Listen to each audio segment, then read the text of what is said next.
Good morning, everyone. Happy Monday and welcome to the Rangers Review Morning Briefing. It is Monday, the 4th of November. I'm Derek Clark and I'm joined by the two J's. Joshua Barry joins us. How's it going, Joshua? Didn't know what you were going to say there, but yeah, we'll take that. Fine, thanks. You? Yeah, all good.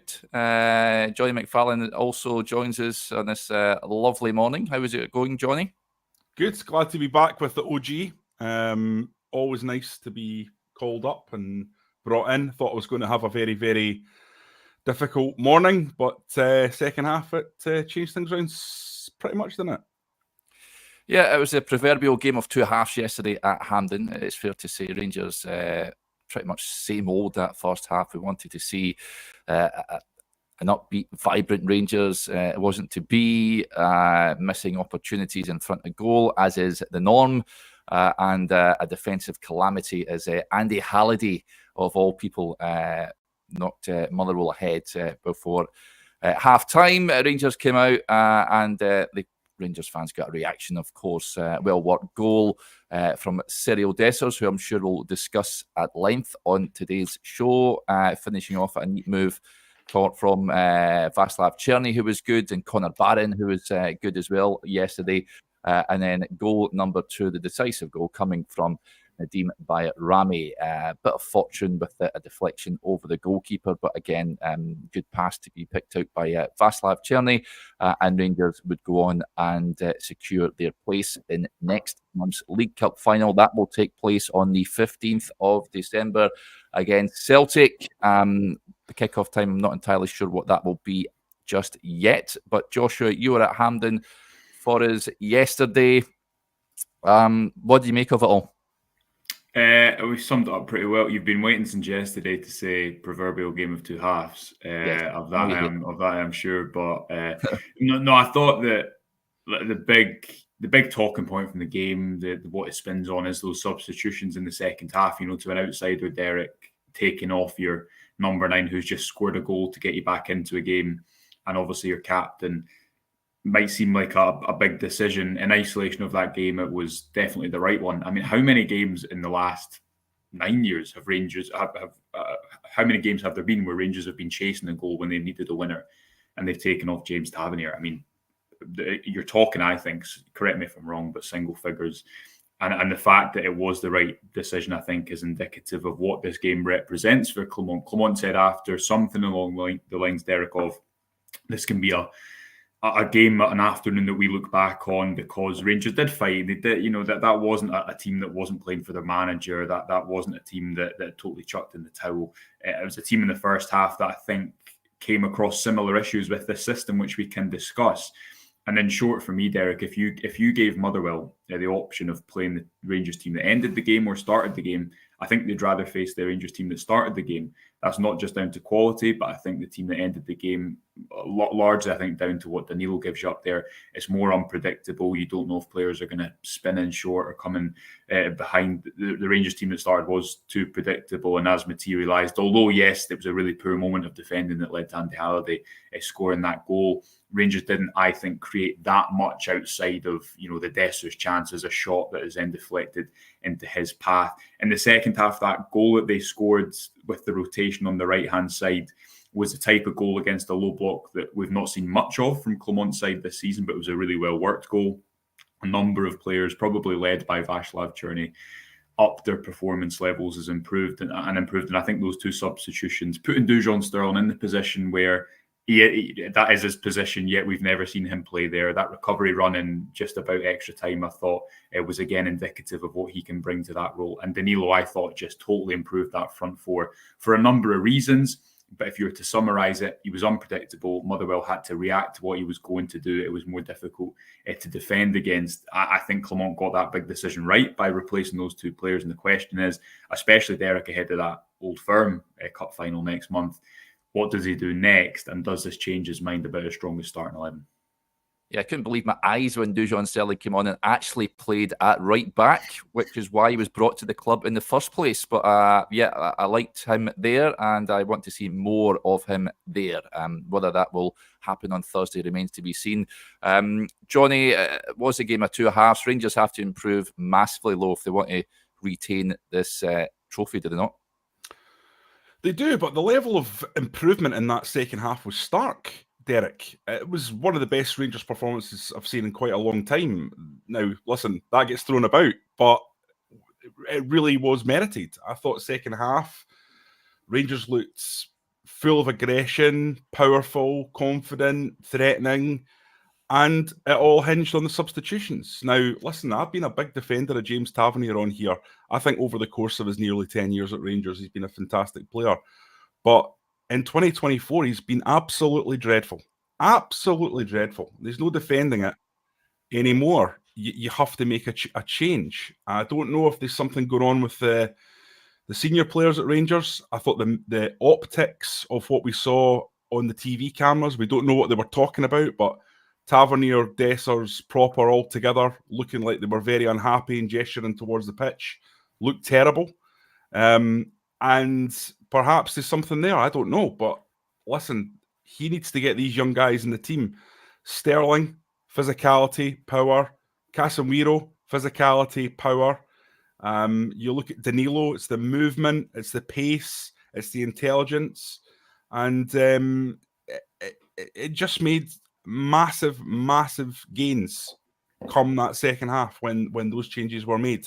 I think Diomande as well was an improvement on Tom Lawrence. Again, Diomande is a player that I've criticised quite heavily, but I just think Tom Lawrence, certain games, yes, I can see what he brings, but when the going gets tough, I think Tom Lawrence too often goes into hiding or doesn't get involved, and they look almost like a man down.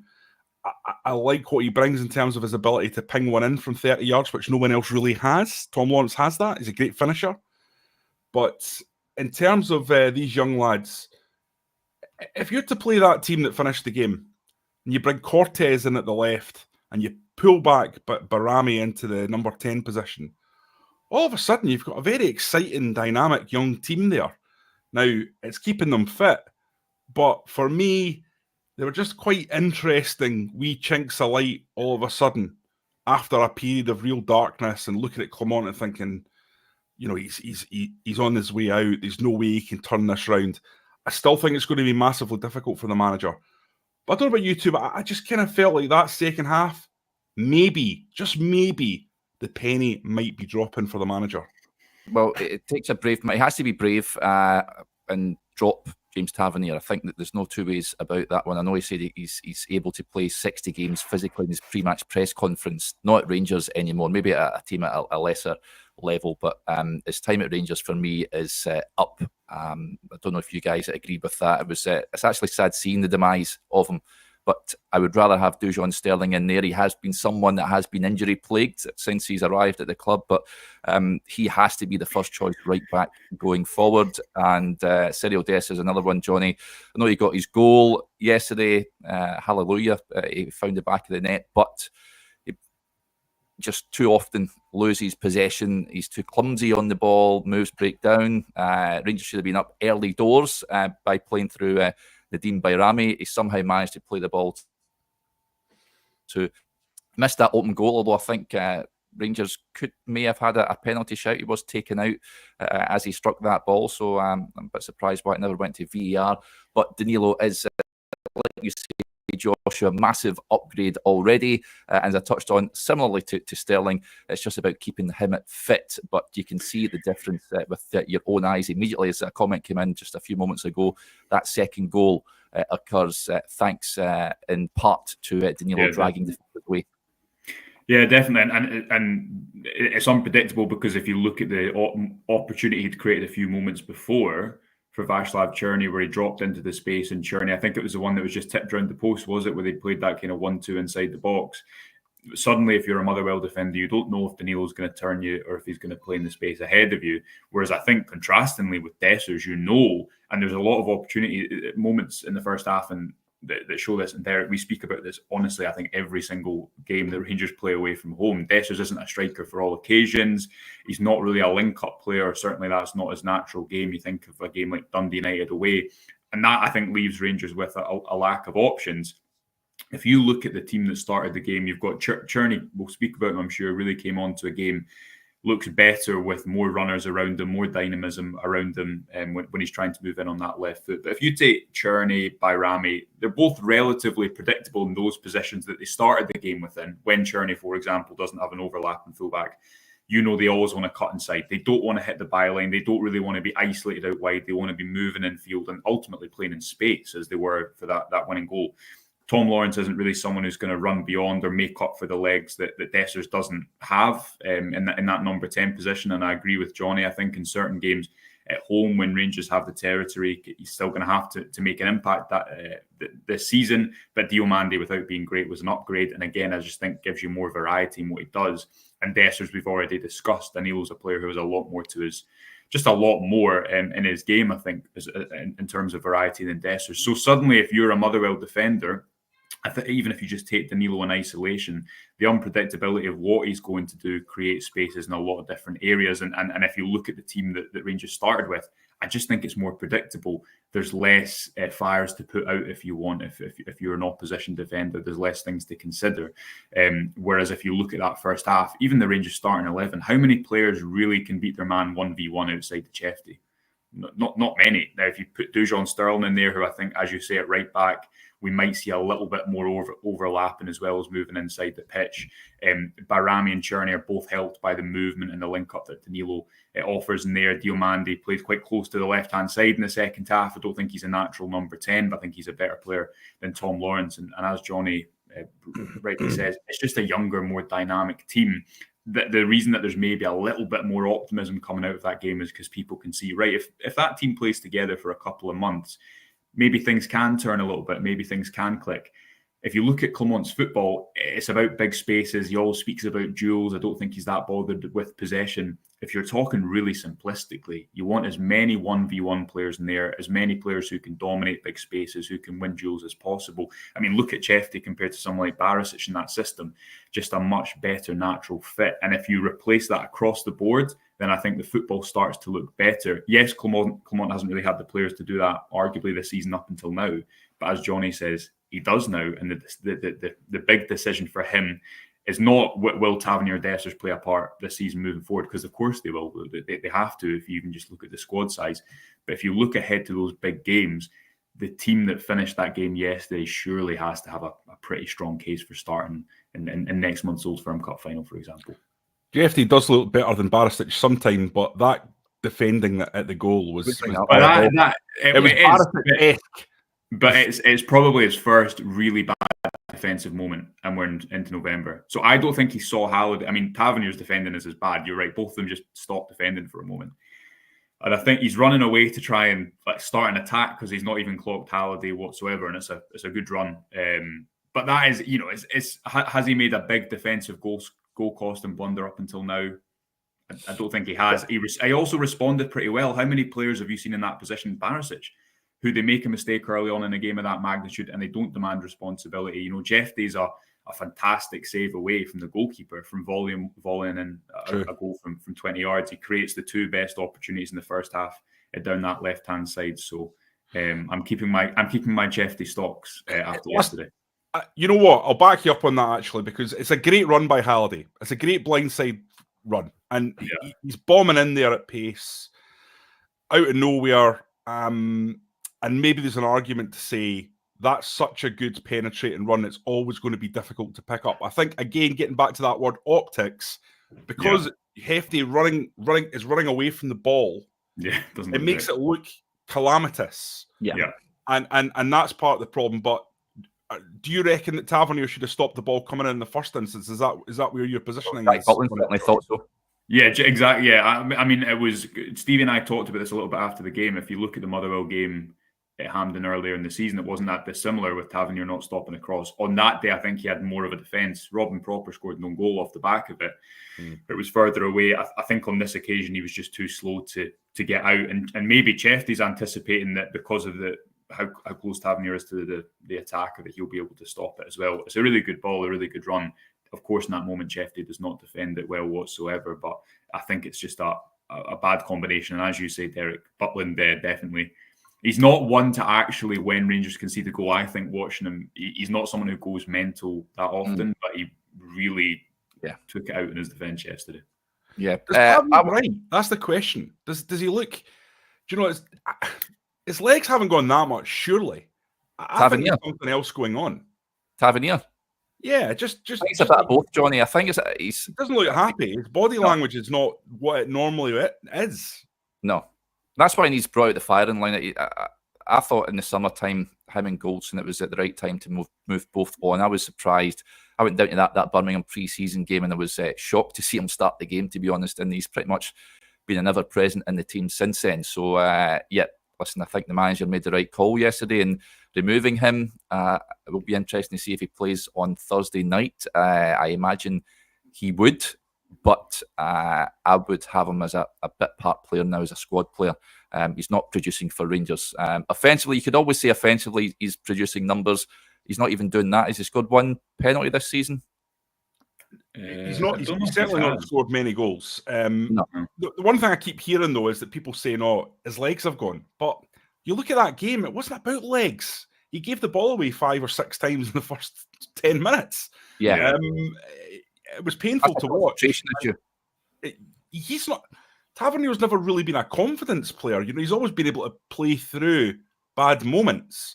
Yeah. Maybe it's compounded because it's been basically a year or nearly a year where he's been out of form. But he just doesn't have that same kind of, I think, positive attitude of like, okay, reset and when we go again. It's almost like these mistakes are compounding and becoming a sort of problem for him. I don't know. I don't know what it is, but he doesn't look like a happy camper. So when you've got a captain like that, that's going to bleed through to the rest of the team. And I think Dujon Sterling has to start for me if he possibly can. And Clement needs to try and get these younger guys into the team more often, because it certainly gave an indication of what the team could be. I know it was Motherwell, but Motherwell are the 4th best team in Scotland at the moment. I think second half. Yeah, a lot of Motherwell fans not happy with, we're talking about Clement's substitutions. They're not happy with Kettlewell's substitutions in that second half. They felt they had Rangers on the back foot a little bit, and he never made the right calls with regards to that. This is an interesting point I wanted to bring up. I want to see Nadim Bayrami at number 10, Joshua. I'm sure he wants to play at number 10. Incidentally, I'll just play a little clip of him. This is what you spoke to you in the mix zone. This is Bayrami talking about that second half reaction. A reaction, and how I told before, we are all behind him. We believe in him, and we show today good second half. Yeah, can't argue with that. But Scott with the point says, Ridvan is back soon. Stick Jefte at left mid until Cortez comes back. Is that a shout? That could maybe see Bayrami move from that left-hand side in the middle. Jefte has played there before. Is that something you'd perhaps look to do? I don't think that, if we're talking about Dujon Sterling, I don't think moving players around has necessarily helped Rangers when they've been playing well in one certain position. So I'd be in favour, for example, of keeping Sterling there, keeping him in the position where he was signed to play, where Rangers think he has the highest ceiling, the highest potential to potentially go and become a Premier League player in that position, where he came through at Chelsea and was really highly rated. And then use Castle Weirjo as your de facto centre-back or left-back at points if you have to. You don't owe as much of a development, not pathway, but he's a lone player with obviously the option to buy, and he's maybe used to throughout his career moving across a number of different positions. So allow him to maybe be what Sterling was last season and play Sterling at right back, especially going into that game against Maida, where Maida presumably playing the left wing. We've seen it enough times to probably suggest Rangers should do something different there. Then on the left-hand side, when Bayrami has space, and you saw this up at Aberdeen as well, he can cut inside onto his right foot, and Jefte gives you the overlapping option, so it can work quite well. obviously the number 10 position would suit him more because it would give him the freedom to still move off the left, but move into a variety of different positions and rotate into different areas. If you're playing a transitional game, I think he's fine out there. But when you saw this at Aberdeen as well, when teams know that they double up on him, maybe even though that materialised for the goal he scored against Aberdeen, he really doesn't want to go down the line onto his left foot. So he's done well for me out there, even though he's not an out-and-out left winger. You've obviously got Hadji as well, who I expect will play a little bit more football coming up.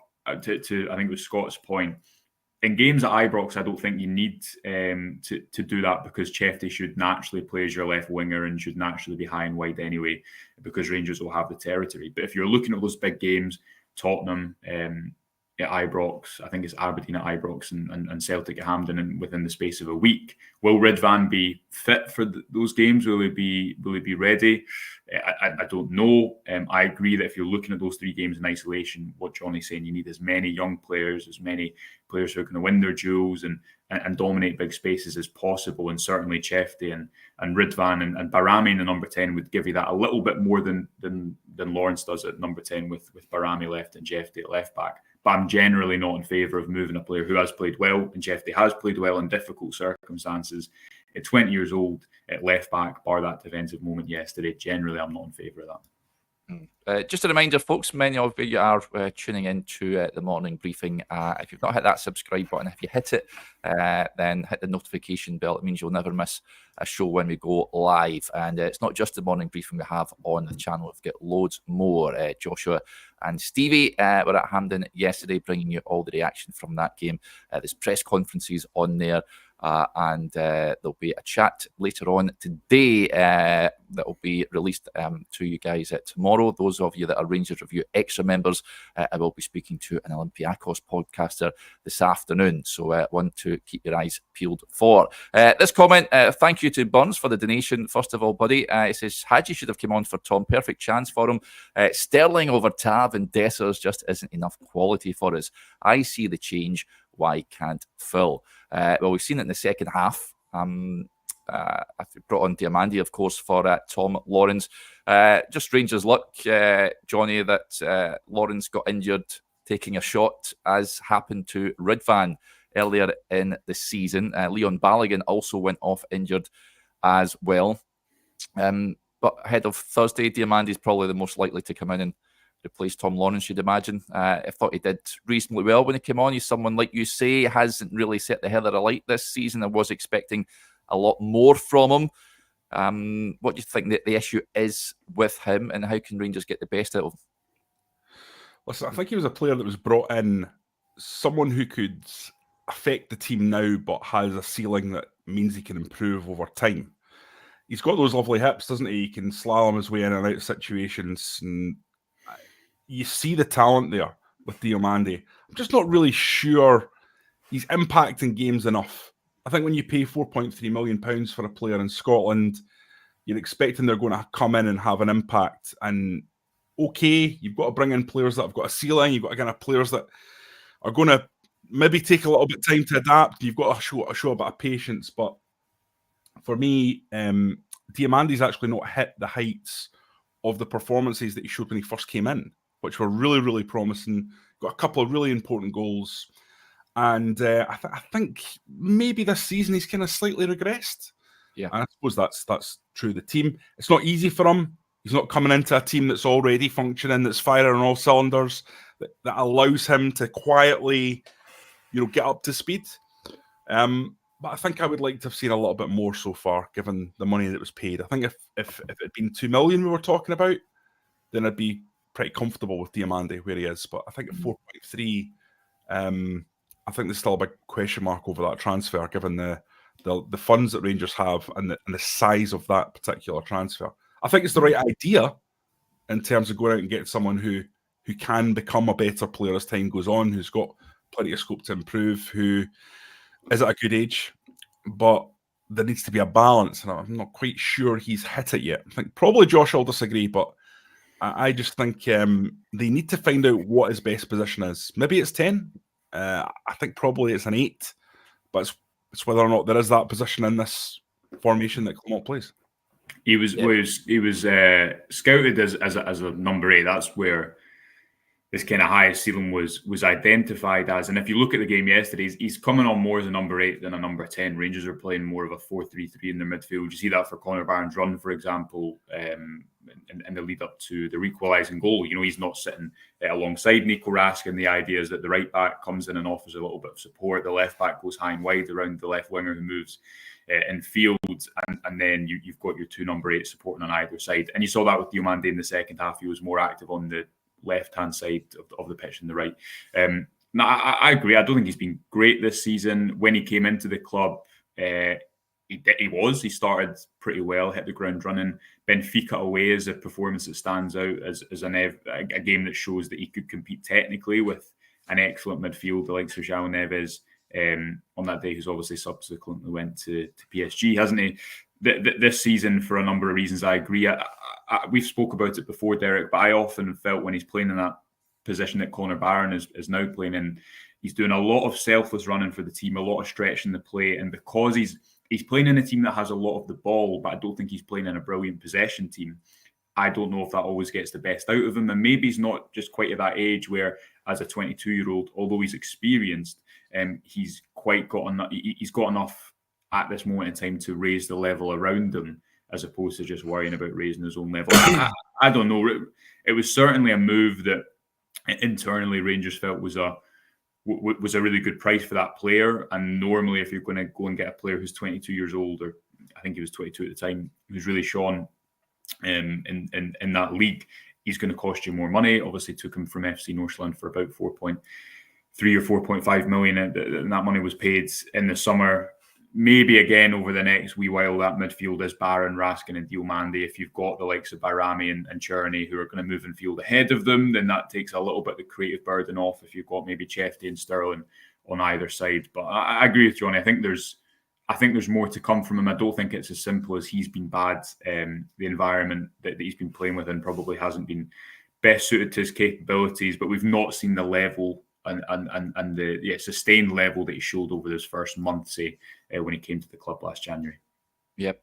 Positives, of course, Václav Černý, Jonny, ever since that miss against Lyon, he really has improved a great deal. Again, instrumental yesterday in second goal. He provided an assist. It set up a good interplay with Connor Barron for Rangers' first goal. And it looks a real threat for Rangers out on that right-hand side just now. So that is a plus point. Good to see him back. Rangers really missed him at Pataudry on Wednesday night, but you can see his quality yesterday that he brings to the team.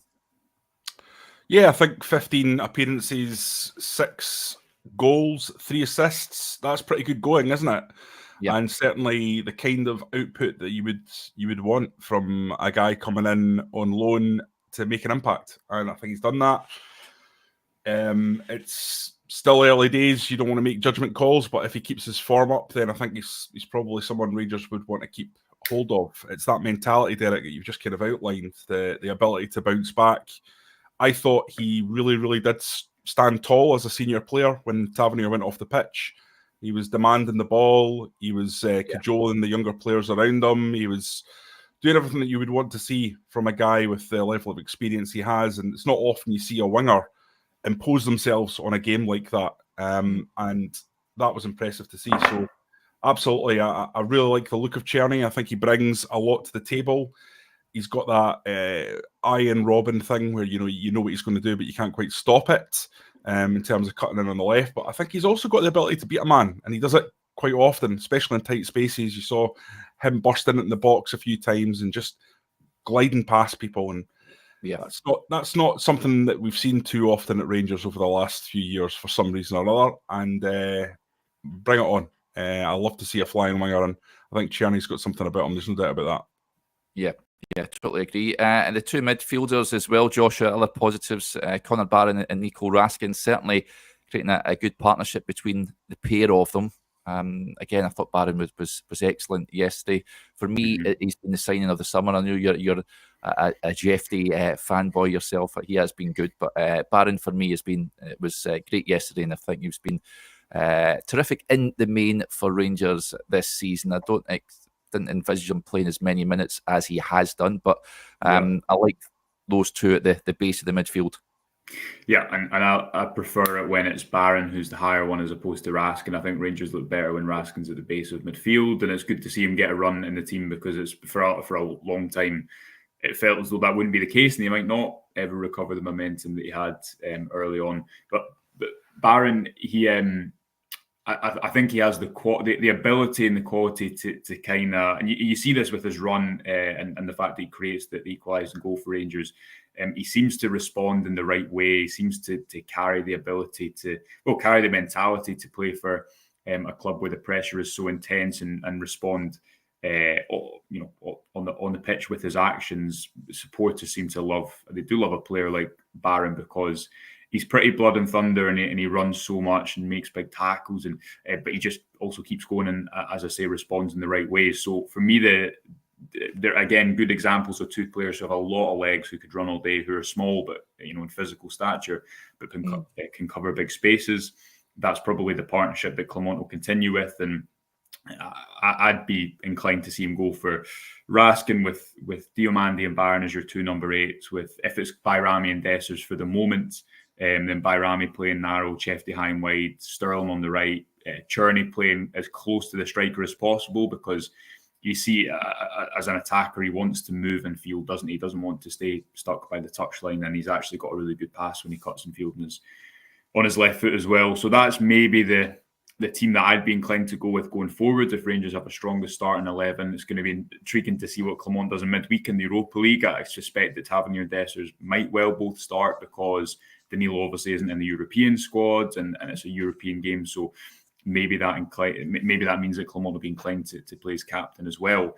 Maybe we should give a little bit more attention or due diligence to what team he picks against Hearts, though, when Rangers play them in the Scottish Premiership next Sunday, because obviously Danilo will have had another full week of training. I believe there's a B team game as well, and Dujon Sterling, if he does not start against Olympiacos, surely has to then go and start against Hearts at Ibrox. Yes, absolutely. And the back four, Jonny, I mean, Balogun came off with a bit of cramp, it looks like, but would you be inclined to start Naresh Cashin-Weirjo at centre-back alongside John Souttar? It's not even a decision for me now, Derek. I thought he was excellent when he came on. He's got that power, and he's not really put a foot wrong, has he? He's always impressed when he's come on. So, well, listen, actually, I'll take that back. The moment when he turned his back on the shot, that wasn't great. Yeah. But generally, he's been good. And I would say that he has now got to be in that position. Now, Leon Balogun, I wouldn't be throwing the baby out the bathwater. I still think Leon Balogun's got a big part to play going forward. It depends on whatever injury he's got. He's played 4 games in 2 weeks, which, given his injury profile and given his age, is probably always going to result in some sort of knock. I think it was just cramp, though. Just cramp. He had at the end of the game, yeah. 4 games in 2 weeks is a lot for him, as you say. Yeah. So, but I'd like to see him given an opportunity there, that left centre-back, Cassemiro, and we'll see where it goes from there. Listen, the other thing I would say just about Robin Proper, and I think a lot of people have already written him off, I don't think there's a problem with Robin Proper in European games. I think he's an accomplished defender who uses the ball well, and when he's going up to playing Scotland, it's a different ball game because people are deliberately ruffling him up, they're targeting him. They're using his lack of physicality against them. I don't think you're going to see that in Greece. It'll be a much more thoughtful game where 2 teams are in a chess match. Sometimes one side's coming forward, sometimes the other side's going forward. And I think Proper could maybe come in for the European game with Cassemiro held back and kept fresh for the challenges ahead domestically. Guys, just on that, I think this is quite important. I don't really care about Europe this year from a Rangers point of view. I don't think Rangers domestically care about Europe. Yeah. You've got these horrible games coming up against Spurs in particular and Manchester United. I just honestly think that the Europa League, there's been too much focus put on it in the last few years. I think it's important to get there, but you don't want to see embarrassments happening once you get there. But Rangers have to focus on the domestic front for the next couple of years. You know, their reputation in Europe has been re-established. And I would think you've got to look at almost like trying things in Europe, changing players for Europe, and keeping the best team for the domestic games. So, for example, in December, in the same week, Rangers play Spurs and then Celtic in the cup final. And then it's Aberdeen after that. I'd be looking to almost just abandon that Spurs game and play not the youth team. That would be silly, but keep it very much not the main guys, because let me tell you, it doesn't matter who Rangers play; they're going to get spanked in that game. Well, the issue is a lot of Rangers fans have spent a lot of money to go to that game. They're not going to be too impressed. You want to get beat 4-5-0 and then going against Celtic? I don't think that's a given. Rangers getting beat 4 or 5-0, John. I don't think we're going in there, and I don't think they're going to be like lambs to the slaughter there. I think against Spurs. I think that's a really difficult game. Spurs put 4. It's a difficult game. Yeah, the Spurs are. I watched Spurs yesterday. They put 4 past Aston Villa. They're a right good team on their day, and I think they will be keen to come to town and put on a show there. I think that's a really difficult game, and the timing of it is really difficult. And listen, you tell me how you'd manage it. I don't know. Say you play a weekend team, Johnny, and get beat 7. That's not going to do anybody any good, is it? But you just say, well, it's a weekend team. We played a deliberately weekend team because I don't think that would. Joshua, what do you think? It's a bold PR strategy. I would say, yeah. I mean, obviously so what is it? Spurs on the Thursday, the Celtic on the Sunday in the cup final. Yeah. The 2 biggest games for Clermont coming up are undoubtedly, he's got Celtic at Hampden, he's got Celtic at Ibrox within the space of 3 weeks. Needs to win one of them. Absolutely needs to win one of them. I agree with Jonny there. The focus. I think Rangers probably have a big enough squad. Listen, I wouldn't be playing Robin proper against Spurs because of the pace that they carry in attack. I agree in certain games. I don't think he's as bad as some people have been making out. I don't think physicality is his strength. And I think Casemiro, he's played at centre-back throughout his career, and he's also really accomplished on the ball. That shouldn't be forgotten. He's a product of the Ajax Youth Academy, and he gives you I think alongside Proper, you probably need someone with a bit of pace if you are going to play him. So the squad probably needs to be in a bit of a stronger position for that week against Spurs. European games, I agree with Jonny in principle that they're even if Rangers win well, because it's been done in recent years, the focus will be on how do they do domestically. I don't really think that. I think Spurs is going to be difficult enough for Rangers, even if they play their strongest team.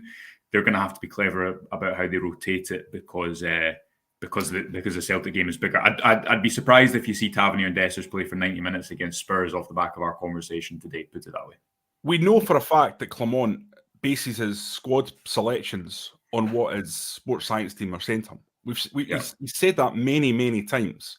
So that's my point. It's not about throwing in 9 youth players against Spurs. That would be obviously madness. What I'm trying to get across on that Spurs point was simply you want to keep players fresh for those Celtic and Aberdeen games. Those are what are the most important. And if you're going to get in a situation whereby someone can't play according to the sports science team because they've had too many minutes in their legs because they played against Spurs, that to me makes no sense whatsoever. And you have to absolutely prioritise those 2 massive domestic games. Just looking at Spurs' results in the Europa League, they beat Karabag 3-0 at home. They narrowly... What's that? They've won all their games. Yeah, but they narrowly beat Ferencvaros by 2-1 away, and then beat AZ Alkmaar by 1-0 at the Tottenham Hotspur Stadium. So they're not exactly blown teams away by any matter of means. Someone asked, who do they play after Rangers? They go to... Just having a look here. Who do they play at? Hoffenheim. Over in Germany is who they play after Rangers. So, but in terms of Premier League, they play Tottenham. Southampton away. Southampton. That would be a surprise, wouldn't it? Yeah, Tottenham play Tottenham. Away to Southampton. Yeah, after Rangers. So, and then they've got the EFL. The easiest game they could possibly get in the Premier League. Yeah. Yeah, Russell Martin's mob. Yeah, they're in a bit of bother, aren't they? So, yeah, that game is a long way away. Domestically, though, Rangers need to get their house in order. Just need to look at the league table to see where the problems lie. And even if Rangers win on Thursday night, that does not change a thing for Philip Clement. He's a man under pressure. He needs victories and performances as well. And we've certainly seen in that second half little shoots perhaps of optimism of what Rangers can do if he makes the big calls and drops certain players. But we'll wrap up there for now. Big thank you to Joshua and to Jonny as ever. Reminder as well, folks, if you are watching us, if you haven't subscribed, hit that subscribe button. And yeah, you'll never miss a video when we go live. Just hit that notification bell as well. A heads up, as I touched on, I will be speaking to an Olympiacos podcaster around about 2:45. We'll be going live on the Rangers Review Extra channel. So if you want to join us there, if you haven't signed up already, hit the join button on the homepage of the site. And yeah, you can join us to learn more about Rangers' upcoming Europa League opponents. You're heading out there, Joshua, to Athens. Looking forward to it. Yes, yeah, never been. So looking forward to it, and looking forward to hearing a little bit more about Olympiacos, because I've not watched much of them up until today. No. So I will be tuning in alongside many others, and they obviously, they won the Conference League last season, didn't they? So I think it's going to be a pretty difficult game for Rangers. With that said, you still hold more confidence of Rangers heading into a difficult European away game than you do when they head to Pataudry, for example. So yeah, who knows what result they will get, but we will have lots and lots of extra coverage as ever. So yeah, as you say, reminder to subscribe to the YouTube channel and the website as well. Yeah, class. Jonny, you want to jump in there? I was going to say, it's pretty impressive we got through 40 minutes talking about yesterday's game and we didn't focus on Cyril Dessers at any point. But probably for the best. Yeah, well, we touched on more so on what Danilo brings, which he doesn't. And I think it's there for all to see. But yeah, I imagine he would, like you say, Josh, I imagine he would start on Thursday, given Danilo not part of the European setup. But yeah, we'll discuss that game in great detail as we head towards Thursday. Right, enjoy your Monday, folks. If we don't speak to you, bye for now.